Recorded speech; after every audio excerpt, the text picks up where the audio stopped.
സകലതും ഇപ്പൊ തമ്മിൽ തലതെറിച്ച് വീഴൂല്ലോ എന്റെ ഭഗവതി. അതായത് ശ്രീ ജയിക്കിനോട് എനിക്ക് അപേക്ഷിക്കാനായിട്ടുള്ളത്, നിങ്ങൾ ഈ ചർച്ചയ്ക്ക് വരുന്നതിന് മുമ്പ് ബാക്കി മെറ്റീരിയലുകളൊക്കെ റെഫർ ചെയ്യുന്നതിന് മുമ്പ് ഒരു മുഖ്യമന്ത്രി സത്യപ്രതിജ്ഞ ചെയ്യുന്ന ആ ഓത്ത് എടുത്തു വെച്ചൊന്ന് വായിക്കണമായിരുന്നു. അതെന്തിനാടാ? പുതിയ കറക്റ്റടാ. ഈ കേരള സംസ്ഥാനത്തിനകത്ത് മുഖ്യമന്ത്രിയായി സത്യപ്രതിജ്ഞ ചെയ്യുന്ന താൻ ഈ രാജ്യത്തെ ഭരണഘടനയോട് പരിപൂർണമായ കൂറു പുലർത്തിക്കൊള്ളാമെന്നും അന്ന് അത് അബദ്ധത്തിൽ പറഞ്ഞു പോയതല്ലേ എന്റെ വാസുണ്ണി, ആരോടും പക്ഷാപാതപരമായോ ഭയമോ ഭീതിയോ ഇല്ലാതെ പെരുമാറുമെന്നും വളരെ കൃത്യമായി ഈ രാജ്യത്തെ ഭരണഘടനയെ തൊട്ട് സത്യപ്രതിജ്ഞ ചെയ്യുന്ന ഒരു മുഖ്യമന്ത്രിക്ക് എനിക്കൊന്നും അറിയില്ല എന്ന് ഞാൻ പറഞ്ഞില്ലേ, എങ്ങനെയാണ് ഒരു കണ്ണൂരുകാരൻ എന്നുള്ള ഒരു അധിക യോഗ്യത ഗോപിനാഥ് രവീന്ദ്രനിൽ ചാർത്തുവാൻ കഴിയുക? അത് ഞാൻ തീരുമാനിക്കേണ്ട കാര്യമാണ്. ഞാൻ എന്താണ് ചെയ്യേണ്ടതെന്ന് താങ്കൾ പറഞ്ഞ ആർഗ്യുമെന്റിന്റെ ബാക്കിയായിട്ടാണ് പറയുന്നത്. താങ്കൾ പറഞ്ഞതുപോലെ ഇപ്പോൾ ഗവർണർ ആരിഫ് മുഹമ്മദ് ഖാൻ പറഞ്ഞ കാര്യങ്ങളെല്ലാം വാദത്തിന് നമ്മളൊരു ചർച്ചയ്ക്ക് വേണ്ടി എടുത്താൽ, അത് സമ്മതിച്ചാൽ, അങ്ങനെ സമ്മതിച്ചു കൊടുത്താൽ മുഖ്യമന്ത്രി ചെയ്തത് വളരെ ഗുരുതരമായിട്ടുള്ള ഭരണഘടനാ ലംഘനമാണ്,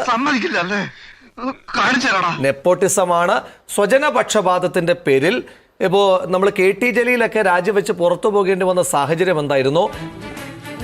അതേ സാഹചര്യത്തിൽ മുഖ്യമന്ത്രി പിണറായി വിജയനും താങ്കളുടെ ഈ വാദഗതി കൊണ്ട് രാജിവെച്ച് പുറത്തു പോകേണ്ടി വരും എന്നുള്ള കാര്യത്തിൽ രണ്ടാമതൊരു അഭിപ്രായം ഈ ചർച്ച കേട്ടുകൊണ്ടിരിക്കുന്ന താങ്കൾക്കല്ലാതെ വേറെ ആർക്കെങ്കിലും ഉണ്ടാകുമെന്ന് ഞാൻ വിചാരിക്കുന്നില്ല. ആൾക്ക് തീരെ വിദ്യാഭ്യാസം വിവരമൊന്നും ഇല്ലേ, വിഡ്ഢിത്തിരെ പറയുള്ളൂ. ഒരു കണ്ണൂരുകാരൻ എന്താണ് അധിക യോഗ്യത? കാരണം ഈ സംസ്ഥാനത്തിനകത്ത് ഇപ്പൊ 3.25 കോടി ജനങ്ങളാണുള്ളത് എങ്കിൽ ഈ 3.25 കോടി ജനങ്ങളെയും ഞാൻ ഒരുപോലെ കണ്ടുകൊള്ളാം എന്നുള്ള ഭരണഘടനാ സത്യപ്രതിജ്ഞാ വാചകം ചൊല്ലി അധികാരമേറ്റ മുഖ്യമന്ത്രിക്ക് കണ്ണൂർ ജില്ലയിലുള്ള ആരെങ്കിലും എന്നുള്ളത് അധിക യോഗ്യതയല്ല എന്നുള്ളത് ഒന്നാമത്തെ പ്രശ്നം.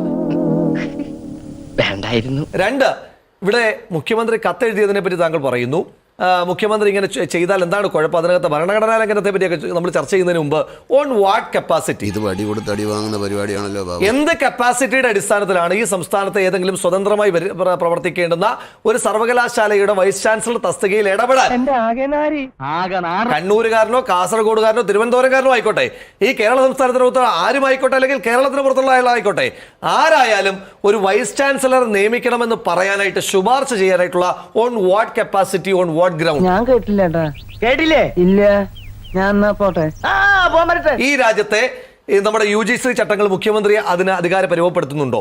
ഈ നമ്മുടെ സംസ്ഥാനത്തിനകത്ത് ലെജിസ്ലേച്ചറിലൂടെ പാസ്സായ ഏതെങ്കിലും നിയമം അദ്ദേഹത്തെ പരുവപ്പെടുത്തുന്നുണ്ടോ? വേണ്ടാ, എന്റെ അടുത്ത് വേണ്ട. കണ്ണൂർ സർവകലാശാലയിലെ ആക്ടിന്റെ ഏതെങ്കിലും ഒരു ക്ലോസ് മുഖ്യമന്ത്രി ആ വിഷയത്തിനകത്ത് ഒരു അഭിപ്രായം പറയാനെങ്കിലും, ഇപ്പൊ മുഖ്യമന്ത്രിയുടെ ആ വിഷയത്തിലെ അഭിപ്രായവും ഷാനിയുടെ ആ വിഷയത്തിലെ അഭിപ്രായവും എന്റെ അഭിപ്രായത്തിനുമൊക്കെ തുല്യമായി വരികയുള്ളൂ. എന്തൊക്കെയാണ് പറഞ്ഞത്? എനിക്കൊന്നും മനസ്സിലായില്ല. പാവി ചെല്ലുന്നിടം പാതാളം, അത്ര തന്നെ. നമുക്കാർക്കും ആ സർവകലാശാല വൈസ് ചാൻസലർ തസ്തിക നിയമനത്തിനകത്ത് യാതൊരു വിധമായ റോളും ഇല്ലാത്ത വിഷയത്തിൽ ഏത് ഗ്രൗണ്ടിൽ മുഖ്യമന്ത്രി കത്ത് കൊടുത്തു? ഞാൻ അപ്പോഴേ പറഞ്ഞില്ലേ, ഈ പുലിവാലൊന്നും വലിച്ച് തലേ വെക്കേണ്ട. ഏത് ഗ്രൗണ്ടിൽ ഒരു മുഖ്യമന്ത്രി സംസ്ഥാനത്തിന്റെ ഗവർണറെ നേരിട്ട് പോയി കാണുന്ന എന്ത് അടിയന്തര പ്രാധാന്യമാണ് ആ വിഷയത്തിനകത്തുള്ളത്? അങ്ങോട്ടും ഇങ്ങോട്ടും വേണമല്ലോ. ഞാൻ പറഞ്ഞതിന്റെ അർത്ഥം രാമുന് മനസ്സിലായി കാണുമല്ലോ. പിന്നെ മൂന്നാമത്തെ എന്റെ പ്രധാനപ്പെട്ട ആർഗ്യുമെന്റ് എന്ന് പറയുന്നത്, ഇവിടെ ശ്രീ ജയിക്ക് പറയുന്ന വാദത്തെ ഞാൻ പൂർണ്ണമായി സമ്മതിക്കുകയാണ്. താൻ തെറ്റ് ചെയ്തു, അതായത് ഗവർണറും സത്യപ്രതിജ്ഞ ചെയ്യുന്ന ഇതേ വാചകത്തിൽ തന്നെയാണ്, ചെറിയ വ്യത്യാസങ്ങൾ മാത്രമേ ഉള്ളൂ. നേരത്താണോ എനിക്ക് ചെയ്യാൻ? അദ്ദേഹവും ഈ രാജ്യത്തെ ഭരണഘടനയെ തൊട്ട് സത്യപ്രതിജ്ഞ ചെയ്യുന്നത് ഞാൻ ഭയമോ ഭീതിയോ കൂടാതെ പ്രവർത്തിച്ചു കൊള്ളാമെന്ന് സത്യപ്രതിജ്ഞ ചെയ്യുന്ന ഗവർണർ എന്ത് പറ്റിയടാ? ഈ സംസ്ഥാനത്തിന്റെ മുഖ്യമന്ത്രി അനധികൃതമായ ഒരു നിയമനത്തിന്, ചട്ടവിരുദ്ധമായ ഒരു നിയമനത്തിന്, നിയമവിരുദ്ധമായ ഒരു നിയമനത്തിന് അത് പിടിച്ചാ തൂങ്ങേണ്ടി വരും. അവൻ പൊളിച്ചടുക്കാൻ ഇറങ്ങിയിരിക്കും. സമ്മർദ്ദപ്പെടുത്തുമ്പോ ആ സമ്മർദ്ദത്തിന് വശംവദനാകുവാൻ പാടില്ല. അത് ഭരണഘടനാ ലംഘനമാണ്. നീ ഇങ്ങനെ നിരാശയല്ലടാ, നിന്നെ പോലത്തെ ഒരു മരമണ്ടന്റെ കൂടെ ഇങ്ങനെ ഒരു മണ്ടത്തരത്തിന് ഇറങ്ങി തിരിച്ചല്ലോ ഓർത്ത് ചെയ്തു പോയത്. ജയിക്ക് പറഞ്ഞ വിഷയം എന്താ? അതായത് ഗവർണർ ഒരു തെറ്റ് ചെയ്തു എന്ന് സമ്മതിക്കുമ്പോ ആ തെറ്റ് ചെയ്തു എന്ന് സമ്മതിച്ച ഗവർണർക്ക് തുടരാനുള്ള അവകാശമുണ്ടോ? ഇല്ല ജയിക്ക്.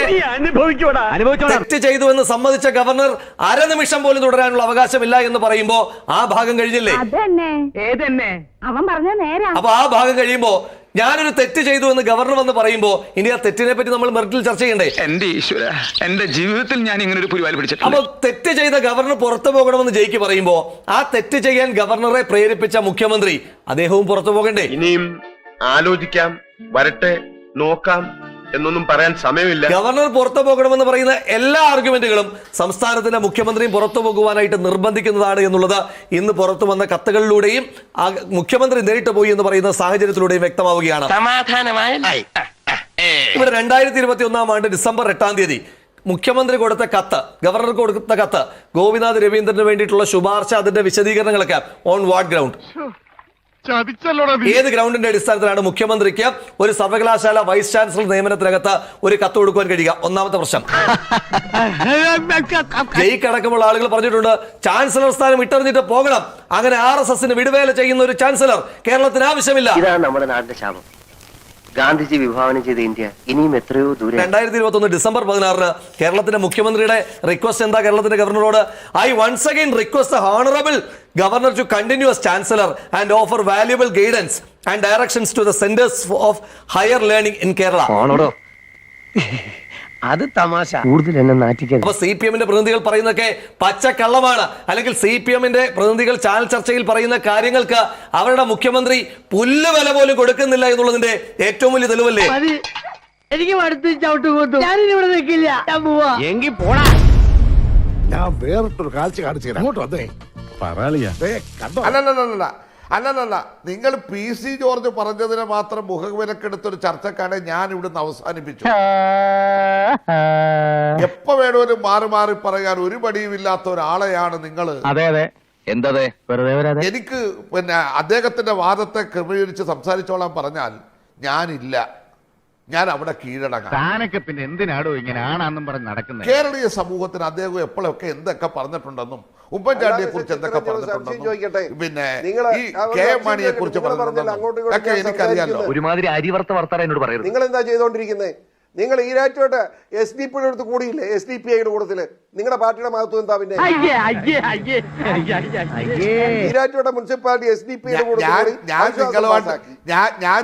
ഞാൻ നിങ്ങളുമായിട്ട് ഏറ്റുമുട്ടാനില്ല സുഹൃത്തെ. ഇങ്ങനെ പേടിക്കലടാ ആണുങ്ങളെ വില കളയാനായിട്ട്. ആ പൈസ ചെയർമാനെ തന്നെ ചെയർപേഴ്സൺ ആക്കി. അത്ര നാണം കെട്ട രാഷ്ട്രീയമുള്ള നിങ്ങളോട് ആരും സംസാരിക്കാനാ? അപ്പോളോട് കളിക്കണ്ടട്ടാ, അയലൊരു ഈടുമൂടില്ലാത്തവനാ. നിങ്ങളോട് സംസാരിക്കാനാ നാണക്കേട് വേണ്ടേ? എന്നോട് സംസാരിക്കാൻ നാണക്കേട് വേണ്ട.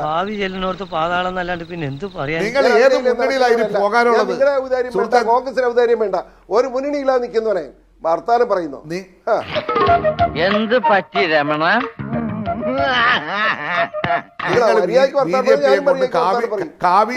എന്നോട് പറയണ്ട. കാവി ധരിച്ച് നീ അടുപ്പത്ത് വെച്ചിരിക്കുന്ന വെള്ളം ചൂടാകില്ല, അതങ്ങ് ഇറക്കി വെച്ചേക്കാം. അപ്പൊ അങ്ങനെയൊക്കെ പറഞ്ഞാൽ അല്ല, അങ്ങനെയൊക്കെ പറയുന്ന ഒരാളോട് മാറി മാറി ആരെ കുറിച്ച് എന്റെ ഭാഗത്ത് തെറ്റുണ്ട്. അദ്ദേഹം പറഞ്ഞത് വെച്ചുകൊണ്ടാണ് ഒരു ചർച്ചയ്ക്ക് തയ്യാറാകുന്നത്. ഞാൻ ആ ചർച്ചയ്ക്കില്ലെന്ന് ഞാൻ പറഞ്ഞത്. ഒരു സംശയം വേണ്ട. ഇതൊരു നടക്ക് പോണ മാതിരില്ല. നിങ്ങളത് വിട് സുഹൃത്തെ. നിങ്ങൾ ഈ ചർച്ചയെ നിങ്ങൾ വഷളാക്കരുത് ദൈവം. പിന്നെ വലിയ ആനക്കാര്യങ്ങളാണല്ലോ നിങ്ങൾ ചെയ്ത് കൂട്ടിയത്. കാരണം അദ്ദേഹം പറഞ്ഞതിനെല്ലാം ഞാൻ മറുപടി പറയേണ്ടി വന്നാൽ എനിക്ക് വേറെ പറയേണ്ടി വരും. അദ്ദേഹത്തിന് അത് ഇഷ്ടപ്പെടത്തില്ല. നമുക്ക് നല്ല സൗഹൃദമായ അന്തരീക്ഷത്തിൽ പോകുന്നതാണ് നല്ലത്. ഒരു 6 ഇഞ്ച് നീങ്ങി ഒരു ചുവന്ന സ്വിച്ച് കാണുന്നുണ്ടോ? കാണുന്നുണ്ട്. ഈ സ്വിച്ചിന്റെ കാര്യമാണ്.